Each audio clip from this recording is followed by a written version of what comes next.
Welcome back, and thanks so much for staying with us. Let's continue here now. As the education sector prepares for its 2024 academic year, the sector has been accused of being broken. There have been strong calls in recent years for policy reform strategies to counter learning losses and collaboration between academia and policymakers in shaping a brighter future for South Africa's education system, with a focus on early childhood development, literacy and inclusive education.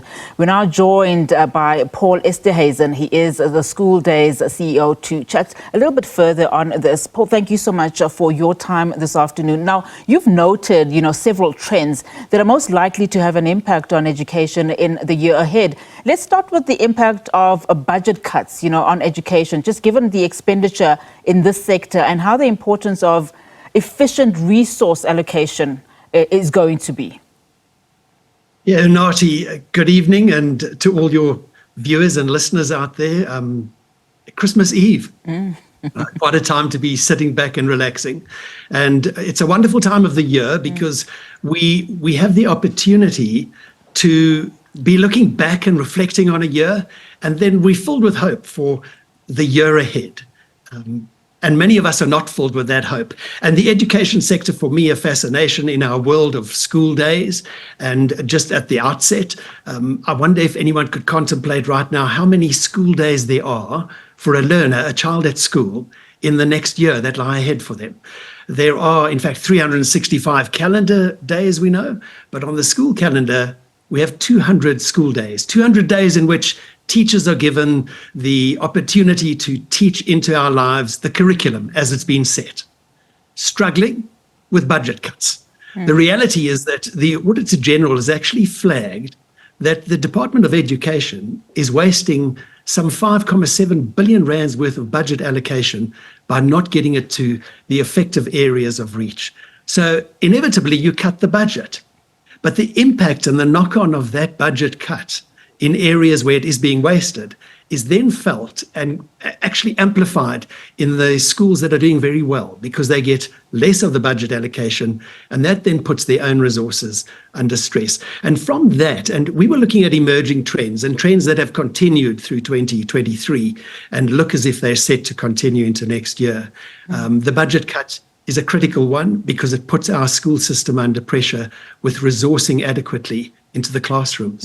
And Paul, of course, many experts are stressing the need for substantial investment in professional development and, of course, the deployment of digital learning resources.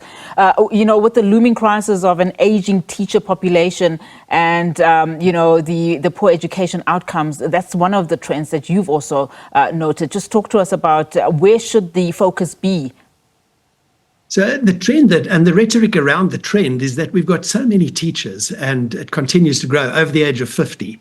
They're approaching their retirement years. And the question that it begets is, are we doing and preparing adequately from within our own education system the students who will go to university and want to teach? Are we attracting top students into that space?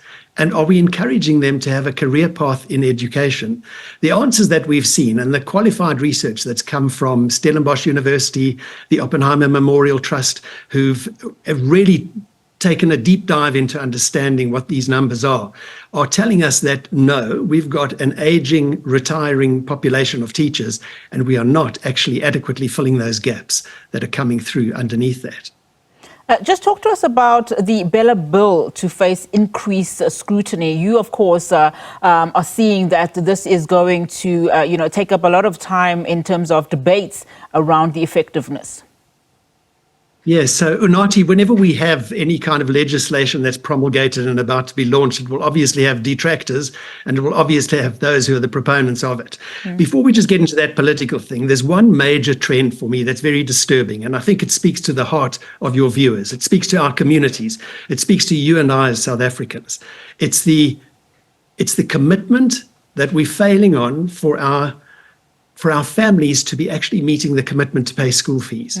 We're not planning to pay the school fees. And in the fee-paying schools, when the budget deficits in a school are real and 40% of the parents are not paying the school fees, that means we cut the resource pool in the school.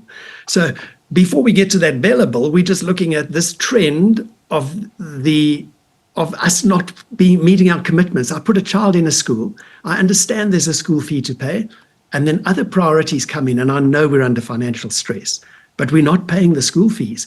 So that then also says our independent schools, who actually pick up a lot of the capacity within our teaching environment and the education system, are losing out in the numbers because parents are not paying the school fees there. So the independent schools are gone are the days when there was a waiting list for you to put your child down to get into an independent school. The Bella Bill comes in and actually, in many ways, and it's been highlighted, is going to actually restrict a lot of what's happening in the authority to run and manage a school by the governing bodies. The school governing bodies are being challenged in the way that they're delivering on what they're doing. Absolutely. Paul, thank you so much. Thank you so much for those trends. Really do appreciate it. Of course, the growth of online schools also being one of them. But that's all the time that we have for this evening. Thank you so much for coming through. Paul Esterhuizen is the School Days CEO.